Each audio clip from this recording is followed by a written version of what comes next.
Hey everybody, how's it going? Well, welcome back to the old time cave. We're here on a Monday. It's a little steamy, a little moist out here, but it's not terrible, so I'm making do. But I thought I'd do some content for y'all for the rest of the week. And wow, can't even hear them shift. Anyways, I realized that I made a mistake, and I didn't do a video just on the square lift tubular that my friends liberated from the swap meet that I got just before our trip back in June. So here it is, the pride and joy of the square tube or the square lift lanterns. This thing is a really nice example. It is really quite nice, and I've been enjoying this thing. It's really great. It really is, and I love it.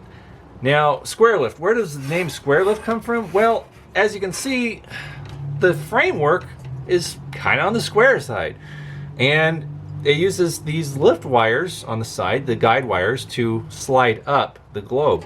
So that's also in a, excuse me, it's also in a square shape, more or less.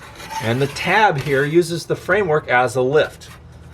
So you pull up on the tab and you lift it up.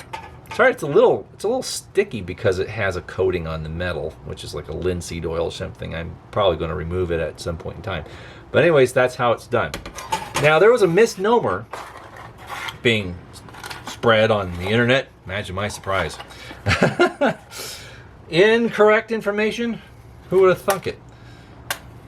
So, what people were saying is that that the square lift went by the wayside. Come on. Because people didn't want to, it was hard to put it out to extinguish the lantern when this was hot, when this little tab got hot after the lantern would be burning for any amount of time. I'm like, but, you know, and most people, mine, they think that you have to lift the globe to blow out the flame to turn out the lantern. Not the case. This is the proper way of turning out a tubular lantern. You use the wick regulator for your advantage, so that you can raise it this way or lower it. But if you just keep turning it down, when the wick goes below the burner, it's out. It's out. That's all she wrote. That's the way you extinguish a flame on a tubular lantern. You don't need to lift the globe to blow it out. It's really not that hard. No. And this way it doesn't smoke. If you notice, it doesn't have any residue or smoke emitting from the wick, because when you blow out a wick, it usually smokes a little bit. So this way it's a lot cleaner to do it, and it's easier, and it's safer actually. So yeah. But that's the proper way, and that's how I've always been doing it, and that's how I'll continue to do it. So I have this guy out here, and I love the globe that it came with. It actually came with this beautiful cobalt globe, which was something I saw in the pictures that my friend sent me that one Sunday morning prior to our vacation. And I was like, ooh, you know, can you circle back and check that out? Because I really like that lantern. Find out the prices. So they got the prices, and they're all very fair. So I picked 3 lanterns I liked, which was, of course, the Hanlon and the, was it Hanlon 1000? And then the water department of Pasadena high-low, and this thing. So yeah, I made a nice score of 3 lanterns for a very fair price, and I'm really ecstatic because this thing, if this was on eBay, it would probably hit $300 or more easily. With this globe in this condition, yeah, it's definitely a valuable piece. Maybe not so much now because, well, the market's cooling off, but I think colored glass and a good condition lantern will always maintain a value.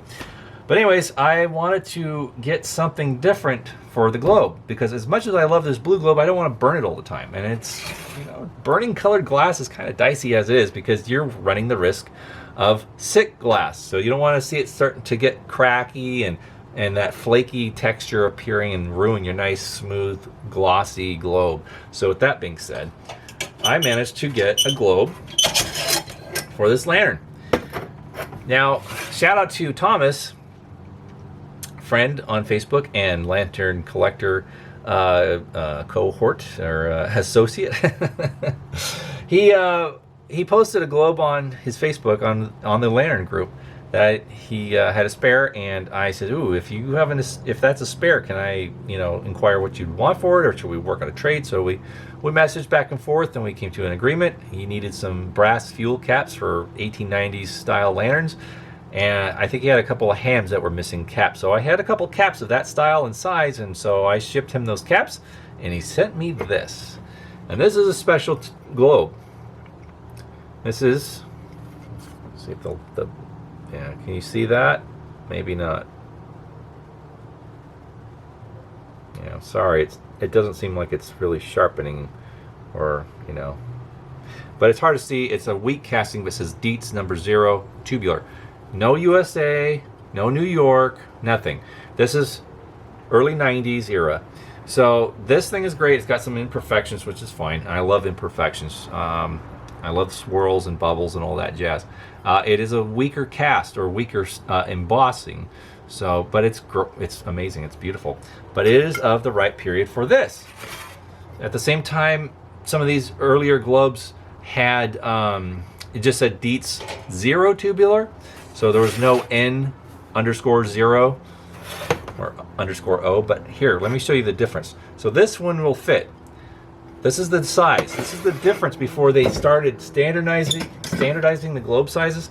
This globe out of the Royal back there is from the mid to late 1890s. There you go. Check that out. See the difference in size? They're both on a level surface. And this one's taller. This one's a little shorter. So this is the proper globe for the square lift, which dates to the earlier period. So yeah, well, you want to see it? Here, I'll show you how bad it fits. It doesn't really fit at all. So it can kind of get it in there, but it's not going to clip right. See how it's riding high and how low it's back here? You see that? See how bad that fits? It's not fitting really at all. So a late 90s globe is not going to fit into your early 90s lantern or late 80s lantern. And that's just the way it is. They didn't standardize the globe styles until about the mid 1890s, to my understanding. It might have been a little earlier, but I can't say for sure yet. But anyways, this is the proper globe. So we're gonna put it in there, and it fits perfectly. Boom, perfectly. That's a perfect fit. That's what we want. That's what we're looking for. So that's awesome. I'm really happy to have this lantern now, especially with a correct clear globe. And of course, the blue globe's fun. I'm not going to get rid of it by all means. I'm going to keep it for this lantern. It came in this lantern. Someone was enjoying it at one time in this lantern, and it looks great. Or I'll just enjoy it in another lantern. I have tons of hot blast lanterns that it fits in, like my Crystal or Victor or Side Lift or whatever. So it's going to be enjoyed no matter what. But it's nice to have the proper original globe for this No.0 square lift, and I think that's great. Yeah, it's a wonderful piece, a wonderful lantern. It has just really awesome solder. I think I'm going to remove the glaze on it, the subtle sealing. Let's see. I'm sorry, it's Monday and I'm tired and it's hot out here. The linseed oil wash on it, or the clear coat. Yeah, I think it might be a clear coat, but I'll have to double check, see what takes it off.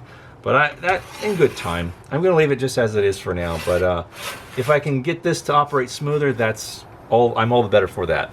All the better for that. But it's a great lantern, and it's just amazing, and it's a favorite. It really is. So yeah, cool stuff.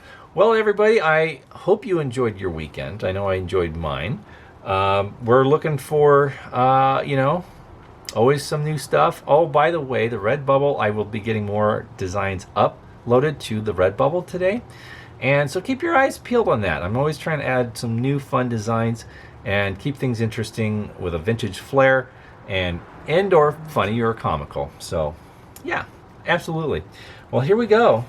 This is the content for today, for Monday, the 1st of November, the 1st of August. The months will just kind of blend together these days. They really kind of do.